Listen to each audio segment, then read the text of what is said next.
ভোটের দিন আমার মা বাবা এসেছিলেন, পরে জানতে পেরেছিলাম 3:30-র সময় ওরা নাকি ভোট দিয়ে চলে গিয়েছিলেন। আমি ওই সময় ভোটটা দিতে গেলেই দেখা হতো। ভুয়ো ভোটার নিয়ে কটাক্ষ করতে গিয়ে একেবারে তার স্বর্গত মা বাবাকে টেনে আনলেন শ্রমিক ভট্টাচার্য। রাজ্যের শাসক দলকে খোঁচা দিতে গিয়ে হেসে কার্যত মা বাবাকে টেনে এনেছেন তিনি।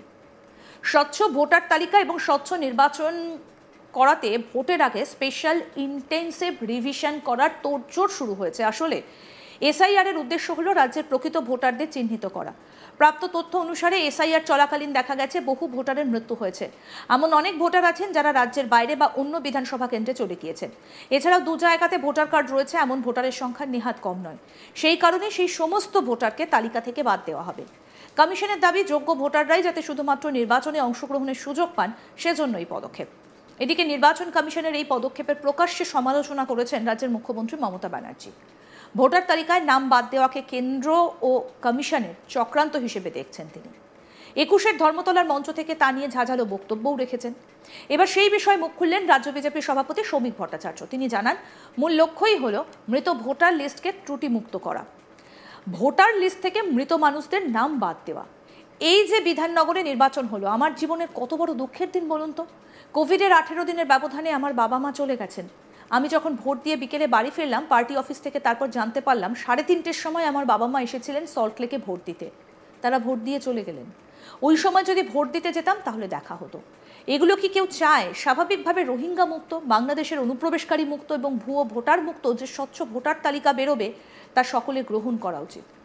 কি বলছেন বিজেপি সাংসদ শ্রমিক ভট্টাচার্য, শুনবো এবার। রিভিশন একটা কন্টিনিউয়াস প্রসেস, সবসময় রিভিশন হয়ে থাকে। আর নির্বাচন কমিশন একটি সাংবিধানিক সংস্থা, স্বশাসিত সংস্থা। এখানে সরকারের কিছু করার নেই, কোনো রাজনৈতিক দলের কিছু করার নেই। তারা সংসদকে অচল করছেন, সংসদের সঙ্গে ধর্ণা দিচ্ছেন। এটা অত্যন্ত দুর্বল চিত্রনাট্য। সুপ্রিম কোর্টে যান না, সেখানকার দরজা খোলা। 2024-কে তারা রাখতে বলছেন। তাহলে কি 2024টাই যদি ভিত্তি হয়, তাহলে কি এরকম কেউ দাবি করেছে যে 2021 সালে যে ভোটার লিস্ট রয়েছে তাহলে মমতা ব্যানার্জি পদত্যাগ করুন? সেটা হয় নাকি কোনো সময়?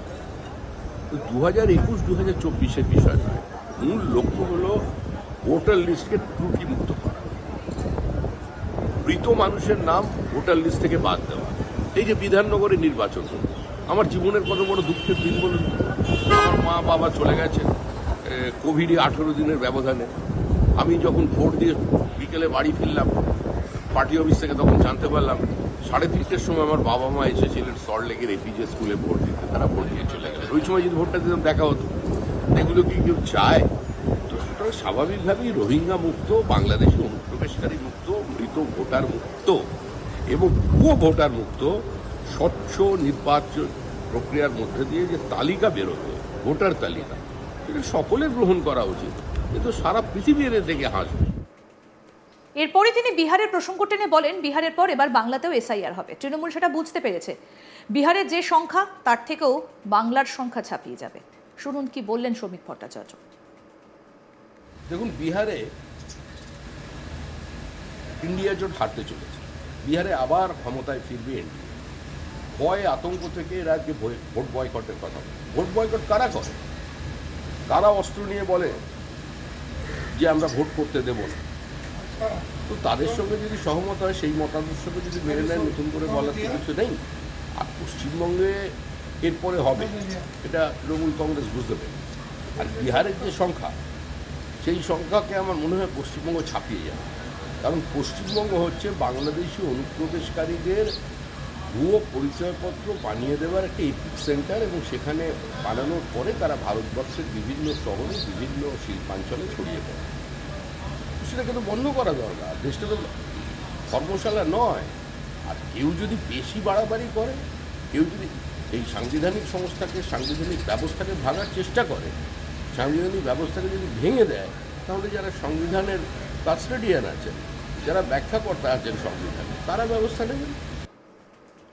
তিনি শিক্ষকদের চাকরি চলে যাওয়া প্রসঙ্গে বলেন, চাকরি চোরেদের বাঁচানোর জন্য তৃণমূল কিছু মানুষের জীবন যৌবন নষ্ট করে দিয়েছে। শোনাই আর কি বললেন শ্রমিক ভট্টাচার্য। দেখুন, তারা তো বাংলাতেই পড়াচ্ছে। যে বাংলা ভাষার মর্যাদার কথা বলছেন, বাংলা বাঙালির লড়াইয়ের কথা বলছেন, তা যারা বাংলায় বিজ্ঞান পড়িয়েছেন, বাংলায় ইতিহাস ভূগোল পড়িয়েছেন, বাংলায় অঙ্ক কষিয়েছেন তাদেরই তো আজকে এই দুরবস্থা। 10 বছর চাকরি করার পর যদি কারোর চাকরি না থাকে, তাকে যদি ফ্রেশারদের সঙ্গে কম্পিটিশনে বসতে হয়,